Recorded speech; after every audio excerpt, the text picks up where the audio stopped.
ഇനി മറ്റൊരു വാർത്തയിലേക്ക്. യൂട്യൂബർ റിൻസി മുംതാസ് ലഹരി ഇടപാടുകൾ തുടങ്ങിയത് 1 വർഷം മുൻപാണ് എന്ന് പോലീസിന്റെ കണ്ടെത്തൽ. കൂട്ടുപ്രതിയായ യാസർ റാഫത്തുമായി ചേർന്നായിരുന്നു ഈ ഇടപാടുകൾ അത്രയും നടത്തിയിരുന്നത്.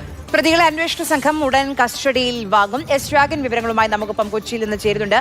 രാഗിൻ, ഈ റിൻസിയുടെ ഫോണിലുണ്ടായിരുന്ന കോൺടാക്ട് ലിസ്റ്റിൽ വിളിച്ച ആളുകളുടെയൊക്കെ പേര് കേട്ട്, പ്രത്യേകിച്ച് സിനിമാ മേഖലയിലെ ആളുകളുടെയൊക്കെ പേര് കേട്ട് പോലീസ് തന്നെ ഞെട്ടിയിട്ടുണ്ട്. ഇപ്പോൾ എത്ര കാലമായി വിശദമായ പരിശോധന നടത്തുകയാണ് പോലീസ്? എത്ര കാലമായി ഈ ലഹരി ഇടപാട് റിൻസി തുടങ്ങിയിട്ട്? ആരൊക്കെയാണ് റിൻസിയുടെ സഹായികൾ? കഴിഞ്ഞ ദിവസമാണ് 20 ഗ്രാമിലധികം വരുന്ന MDMA-യുമായി കോഴിക്കോട് സ്വദേശിനിയും യൂട്യൂബറുമായിട്ടുള്ള റിൻസി മുംതാസ്, അതോടൊപ്പം തന്നെ സുഹൃത്ത് യാസർ റാഫത്ത്, ഈ 2 പേർ പിടിയിലാകുന്നത്. അതിനുശേഷമാണ് ഇത്തരത്തിൽ ഒട്ടനവധി വിവരങ്ങൾ ഇതുമായി ബന്ധപ്പെട്ട് പുറത്തേക്ക് വരുന്നത്. അതിൽ സൂചിപ്പിച്ചതുപോലെ ഇവരുടെ ഫോണിലേക്ക് നിരവധി പേർ വിളിച്ചിട്ടുണ്ട്.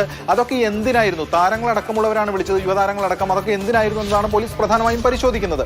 അതിൽ ഒന്ന്, ഇവർ സിനിമാ പ്രൊമോഷൻ രംഗത്തുണ്ടായിരുന്ന ആളാണ്. അതോടൊപ്പം തന്നെ മറ്റൊരു വിവരവും കൂടി വരുന്നുണ്ട്, ഇവർ സിനിമാ സെറ്റിലടക്കം ഈ ഡ്രഗ്സ് നൽകിയിട്ടുണ്ടെന്ന്. അപ്പോൾ ഇത് ആരൊക്കെയാണ്, എന്തിനൊക്കെയാണ് വിളിച്ചതെന്നടക്കമുള്ള കാര്യങ്ങൾ പരിശോധിക്കണം. ആർക്കൊക്കെയാണ് ഇത് വിതരണം ചെയ്തതെന്ന കാര്യം പരിശോധിക്കണം. ഇതൊക്കെയാണ് പോലീസിനുള്ള ദൗത്യം. എന്തായാലും ഇപ്പോൾ പോലീസ് കണ്ടെത്തുന്നത് ഏകദേശം ഒരു വർഷം മുൻപാണ് ഇവർ ഈ ലഹരി ഇടപാടുകൾ തുടങ്ങുന്നത് എന്നതാണ്. മഴക്കാലയിൽ ഫ്ലാറ്റ് എടുത്തത് ഏകദേശം 9 മാസം മുൻപാണ്.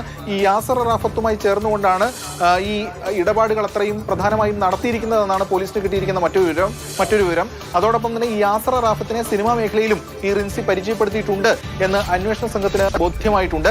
എന്തായാലും ഇന്ന് കസ്റ്റഡി അപേക്ഷ നൽകും. കസ്റ്റഡി അപേക്ഷയിൽ പ്രധാനമായും പോലീസ് മുന്നോട്ട് വയ്ക്കുന്ന കാര്യം എന്ന് പറയുന്നത് ഇതിൽ കൂടുതൽ കാര്യങ്ങൾ അന്വേഷിക്കണം. ആർക്കൊക്കെ ഇത് വിതരണം ചെയ്തിട്ടുണ്ട്, ഇതിന്റെ സോഴ്സ്, ലഹരിയുടെ സോഴ്സ് വ്യക്തമാകണം എന്നതടക്കമുള്ള കാര്യങ്ങളാണ് പറയുന്നത്. അതിന്റെ ഭാഗമായിട്ടുള്ള ചോദ്യം ചെയ്യലായിരിക്കും നടക്കുക. നാളെ എന്തായാലും പ്രൊഡക്ഷൻ ഇട്ടുകൊണ്ട് ഇവരെ കസ്റ്റഡിയിൽ വാങ്ങി വിശദമായി തന്നെ ചോദ്യം ചെയ്യാനാണ് പോലീസ്. കസ്റ്റഡിയിൽ വാങ്ങി വിശദമായ ചോദ്യം ചെയ്യാൻ ഒരുങ്ങുകയാണ് അന്വേഷണ സംഘം ഇപ്പോൾ.